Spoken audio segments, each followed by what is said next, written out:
Hello everybody and welcome back to the United Stand. Possible new ownership is going to be coming into Manchester United. Hopefully the sooner the better, but I don't have my hopes up for this kind of December, Christmas time period. It very much will take its time. Some topics we're going to be discussing today are what ownership model would we want and possibly what you guys would want in the sense of a super wealthy, rich owner, the likes of Newcastle and City, or whether we want someone a bit more responsible, etc. Also, what's the priority of the new owner going to be, whether that is a new stadium, building a completely new one, renovating it, signings, etc. as well. Lots to get into today. I'm here joined by Kev. Second time in the studio, mate. First time seeing it in United Stand colours. What do you think of it? Wow. I've got to say it again, man. The switch over the studio here is absolutely fantastic, and it's great to be making my debut now on the United Stand in the new studio. We've come a long way. Yes, that's what I will say. Indeed. But first off, what I want to get from you, and it's interesting because obviously, because you don't appear on many, you're very much fan forum heavy. So to get kind of this ownership thing across, your own opinion on that is good. What do you think is basically an overarching? I'm guessing you're obviously happy that this is kind of coming out, but what's your basically take on this new ownership? Possibly coming in. It felt like Christmas had come early. The fact that the Glazers had announced that the club they might entertain offers on the club is fantastic. I'm a bit apprehensive about it, the way that it's come out, so I'm holding back on that slightly. I know we'll talk about owners and what kind of ownership you would want. Obviously, it helps if somebody is wealthy, but I think you have to be careful what you wish for as Manchester United fans. We don't want to go down the oil route. I wouldn't say that. I think we need clearly somebody that's wealthy, but somebody that's going to put something into the club, somebody that understands the fans, like a Sir Jim Ratcliffe. The figures that are being bandied around. If you've got somebody that is a Manchester United fan, it makes a huge difference. This is the thing and why it divides so much opinion. And me and Beth did cover a reactionary live show, and when kind of certain news did come out that Sir Jim Ratcliffe did say that he's going to bid for Manchester United. And as I say, it does definitely divide opinion on. A lot of people in the chat at that current time were saying, we want the oil money, kind of almost making a joke of it. But that's just, that is going down, the Man City, Newcastle. Yeah. You talk about human rights, the fact that Manchester United fans slag off the likes of Manchester City for this model. How do you then go and jump into bed with that? For me, it's almost been, it's not because it's been done with Man City and now Newcastle is showing, it's being done as well. It's almost now people are flirting with that idea, aren't they? Of it's not too bad, and overlook certain aspects of it. And it is one thing that I want you guys to get involved in the comment section as well. Is what ownership model do we want? Because there is a few out there, as I mentioned at the top of the show, that super wealthy, rich ownership like the City and the Newcastle, whether it's an investment fund that Chelsea have, or the responsible ownership model where, as you kind of mentioned, the Sir Jim Ratcliffe, where we run off that profit that we can obviously generate. And Manchester United are in that positive position, aren't they, where we do generate so much money. We just do need to not be taking out money and having so much debt that we do have now. But I'll put the question to you. What would be your model? Would it be the Sir Jim Ratcliffe more responsible ownership? I would be 100% behind that. Yeah. You think as Manchester United fans, what we have been subjected to since 2005, 17 years of the Glazers. That's why I'm saying be careful of what you wish for. The one thing we don't want is the club to fall into the wrong hands again. Yeah. That cannot happen again. To be saddled with debt, owners that couldn't give a toss really about the upkeep or anything. The club itself, it was all about money. So to hear somebody like Sir Jim Ratcliffe come out with the comments, it's certainly positive. There are other sort of avenues to explore as well. I've heard the one with Apple. I know Amazon, Facebook, these big names. Yes, Apple are filthy rich. It would make Manchester United the richest club in the world, potentially.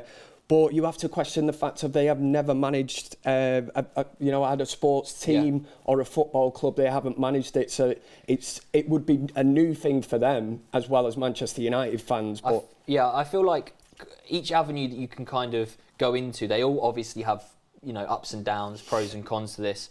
So again, what I feel, especially the younger fans of Manchester United, they're just going to want to see money being spent on transfers. They almost want it to be a FIFA career mode, don't they? They want the best players coming into Manchester United, which again is understandable, but there is a complete different aspect, the business side. Having a wage structure possibly that we don't have. You know, it's never a thing that Manchester United struggle to get a deal together on the wages of players. We always haggle over the fees, but when it comes to what we offer in terms of wages, it's always in excess of probably what they actually should be deserving. But what do you make of, you know, I don't feel like a lot's been spoken about in terms of what Chelsea have at the minute in terms of the investment funds. If that was something that came into Manchester United, is that something that, you know, it's not as far as the kind of oil money situation, but less sensible of the Sir Jim Ratcliffe? Is that something that you'd possibly entertain? I'd still be in favour of the Sir Jim Ratcliffe bid, or even possibly, I know they've spoke of the Red Knights. For me, I wouldn't want it to fall into US territory again, because you look at the Super League and what that brings up. I think it's inevitable that the Super League, there will be talk Probably of this again. Or something and that comes we know up, that the Americans absolutely love this model of no relegation. And it could happen. It could happen if it falls into, you know, the US investors' kind of hands. This is what a lot of people are thinking as well, is because this news has come out that because the Glazers are obviously from the United States, that they might entertain someone else from the United States a little bit more than anyone else. So a lot of people are worried about that. But moving on to the priorities of what this new owner, whoever it may be, whether it is the kind of oil money that people are saying or the more sensible one, what's the main priority? What should be the main priority in your opinion? There's obviously a lot of things that need doing. We obviously need to sign some players to be competing at the top level. Help.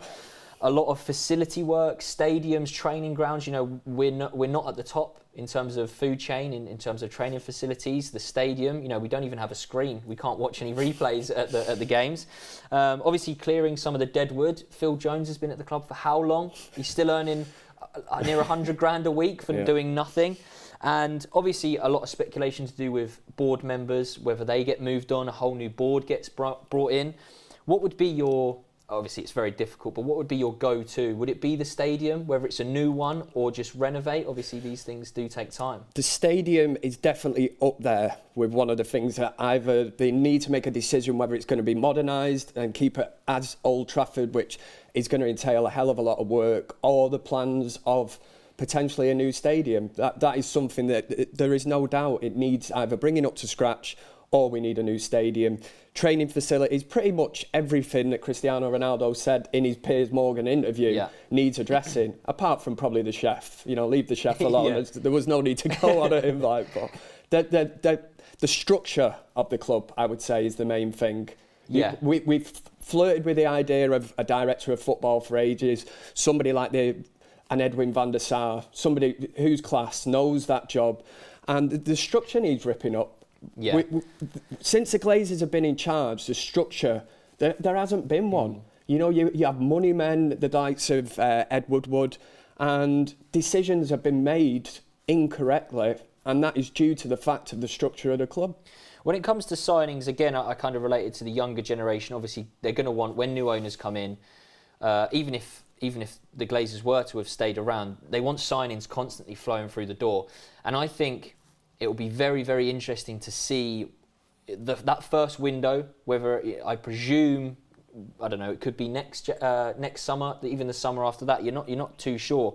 But you're going to want to see constant investment into this squad because, let's be honest, we are quite a way off of challenging for the Premier League. And I mean, we're not even in the Champions League. So the one thing as well, you talk about sponsorships in terms of what that means. You know, if we don't make it into the Champions League this year, I believe the Adidas deal has some effect on that in terms of how much money we do get.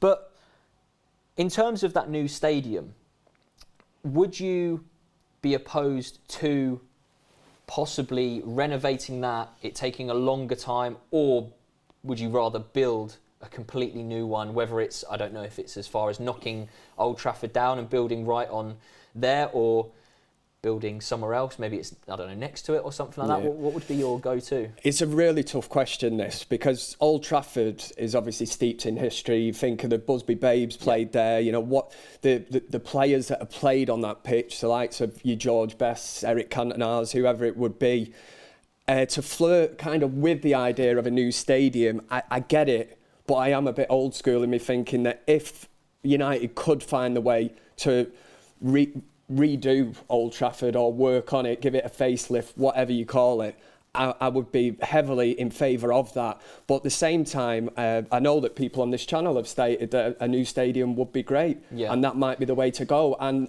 initially, I was 100% against it. But I must say, looking at the pros and cons, other clubs, and if Manchester United want to move with the times, maybe it has come to the point where you could look at it. That's the main thing. There's so many pros and cons to so many different avenues of this, isn't there? Not just obviously kind of what ownership comes in, but obviously the stadium. Basically, whatever stadium, whether it is a renovation, and again, it will take a longer time, but it would keep us at Old Trafford. And even for me, it is hard to imagine Manchester United not, playing at that original Old Trafford. It is very strange, but again, you have got to move with the times. And other teams have done it, haven't they? Yeah, exactly. The likes of Arsenal, you look at Tottenham's new stadium, state of the art. And if we're classing ourselves as the biggest club in the world, the biggest club in the world should really have the best facilities, the best stadium in the world. And we don't. I love Old Trafford, don't get me wrong, but in comparison to other teams and what they're doing, you look at the likes of Real Madrid, what they've just done to the Bernabeu is absolutely mind-blowing to see what they've done. I remember watching the video that they did explaining kind of what was going to happen, and it's, I mean, you can only imagine if the right person or people come in to own Manchester United, what they can do in terms of the technology that's about now in terms of, and look, they're going to obviously the Bernabeu is being adapted into being able to use like Spurs' stadium, isn't it? They have the NFL there and stuff, which again generates other avenues of money. I know we do have rugby and stuff occasionally, don't we? So they're going to want to look at all the different avenues, whether it is building that whole new stadium. One thing for me, which I want to get your opinion on, is if they were to build a whole new stadium, do you think they would keep that one and build, whether it's next door, whether it's somewhere else or something, or do you think they'd knock it down, we'd have to play somewhere else for the meantime? Or I think it'd be a possibility that they could still use that stadium up until the point. I mean, Manchester United owns so much land. It's just a shame of where Old Trafford is situated, because most people will know that the one stand that hasn't been developed is the South Stand. Now, the problem with the South Stand, you've got a train track that runs alongside it, and for so many years, United have looked at ideas and could they build over the railway, then behind it, because it's an old school kind of stadium, you've got houses behind that, it would be costly. It's whether, you said earlier, the pros and cons, whether it outweighs it. But I think United would be able to play there and probably build a state-of-the-art stadium, very in close proximity to the existing stadium. Again, I keep coming back to pros and cons, but it's almost like when you do have an open conversation about what someone else's kind of views on it are, you can take, oh yeah, I didn't really think of it that way. I thought of it this way, and because a lot of people, I'm sure in the comments as well, will have their own beliefs. You have to be constructive with it, and you have to weigh it up. I've quite openly said that when I first heard this idea, I was like, nope. Yeah. Don't want to entertain it. Don't even want to talk about it. A lot of other people would have been. Yeah, Old Trafford is Old Trafford. It steeps in history. Not a chance. Yeah. But the more I've listened to other people, I have been swayed of my opinion, and I don't see it as a bad idea. Again, there is pros and cons to both. But I want to come back to one thing of which I think is a huge thing, and it is clearing the dead wood in terms of a priority. And again, it doesn't just come down to players. You can relate this to board members and certain situations like that. So, how important do you think that when this new ownership comes in, that it is kind of revamped, not necessarily top to bottom, but a big revamp? Certain player, there's silly contracts going around. There's questions of Fred getting given a new 3-year deal, and we know kind of what Fred can offer to the team, next to nothing. There needs to be more sensible people surrounding this football club, and I'm going to say that you agree on that. that's the word I used before was structure. You know, if you have the structure from top to bottom and that is wrong, mistakes are going to happen. Phil Jones, how is Phil Jones still at Manchester United? You know, I'm not slagging him off as a person or whatever, but obviously 100 grand a week, if you're offered that and you're injured, you're going to take it because you're safeguarding yourself. But who has given the okay? Sound, go and give Phil a new contract. Well, he was not, well, a couple of years ago, was it under Ollie? He was given a new contract or just before, something like that. So, yeah, and it's baffling, and I think you can tell how baffling it is by the amount of the fan reaction to certain mismanagement. things. It is mismanagement from top to the bottom. If you putting somebody like Ed Woodward in charge of making big decisions, who is essentially what? A banker, I said the right word then, who could have said another one. You're going to get decisions made purely on finance. Yeah. And it's not football decisions. Yeah. You need football people in them positions making the calls. And I do understand, you know, football clubs are very much run as a business, and the new owners will want to come in no matter who they are, and they will want to turn a profit. That is the ultimate gain. But I do hope that whoever the new owners are, they do find a way to, you know, listen to the fans and do what, you know, I mean, look, you don't need to listen to everyone. Some people's opinions are it'd be nice to have a connection with your owners. I know many clubs don't get it, and is it too much to ask? But we've had 17 years of the Glazers in charge, right? And what was it, about a year ago, we had this thing where the fan scheme, and they were going to be talking to fan groups more. For the other day is the first time, was it Joel or Avram, whatever, one of them knobheads it was, whatever. I've not heard him talk for 17 years. And the first time I've actually heard him interviewed and answer a question is on the back of openly admitting that Manchester United, you know, could possibly be for sale. I admittedly, I don't see hardly anything to do with the Glazers. You know what? I know so little about them. I don't even know which one's which. No. I know one of them's Avram. I know one of them's Joel, but I don't know which one's which. One of them I never see anything from in terms of whether it's an interview. Again, I only saw recently him. I think it was Avram, the one come out and say about the club possibly being up for sale, and had some nice words to say about Ronaldo. Actually, didn't he? I mean, he's not gonna slag him off, is he? So, I mean, look. At the end of the day, what I kind of take out of this whole situation, and I actually do agree with you, by the way, in the sense of if I did have the choice of who took over, not necessarily, it doesn't have to be Sir Jim Ratcliffe, but that narrative does work for me. Obviously, boyhood, Manchester United seems fan, the best fit, and again, sensible head. But again, some people do think, well, he's going to run it like a business. Some people look at his time because he owns Nice as well in the French league, and apparently they haven't succeeded. But again, Manchester United and Nice, it's night and day in terms of representation of a football club. So I think, look, guys, you can obviously get your comments in down below in terms of what you guys think you want in terms of the new owner of Manchester United. Obviously, what would be your first thing? If you were the owners of Manchester United, what would be the first thing that you'd go and do? Build a new stadium, revamp our one, clear the deadwood, new signings. Obviously, signings are a huge thing in terms of football. Like, you know, it wouldn't surprise me, whoever the new owners are. But one thing I don't want is to do what the Chelsea owner has done. And admittedly, they did need a lot of signings, but they go in and just go, I'll have you, I'll have you, I'll have you, I'll have you, and then try and build this super team almost. And it's not... It doesn't work like that, does it? It's not worked out, but... The stadium debate is a really good one. Obviously, people are going to get in the comment section because... I don't know whether you could say Old Trafford or New Trafford, you know, where do you sit on that debate of being open? Yeah, I feel like that will literally be split down the middle with, in terms of how old you are as well, because... definitely. You know, I can't even say the older generation, because I'm part of it as well, that there is something, it's like, you can't get rid of Old Trafford, you know what I mean? You can't even not call it Old Trafford, even if it was a new stadium. It's something that always drags you back. So it will be interesting to see what your guys' comments are in the comment section. But yeah, I think we've covered everything pretty good there in terms of what topics I wanted to discuss. But please do leave a like, subscribe, and we'll see you in the next United Stand video.